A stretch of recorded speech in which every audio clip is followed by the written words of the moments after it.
यहाँ green top से Kalam city का मंजर, ये और कालाम, ये वो मेन ब्रिज है और यहाँ से आप नज़ारा कर सकते हैं। सामने वो ये उतरोड़ रिवर, कुछ हिस्सा वो जंगल का भी आ रहा है। ये सड़क सीधा फिर उतरोड़ को आगे की तरफ, तो बेहतरीन है। यहाँ से नज़ारा इंतहाई शानदार है।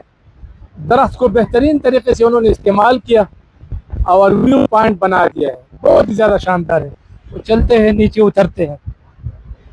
तेज़ हवा चलती है तो एहतियात ज़रूरी है, बहुत ही ज़्यादा तेज़ हवा चलती है।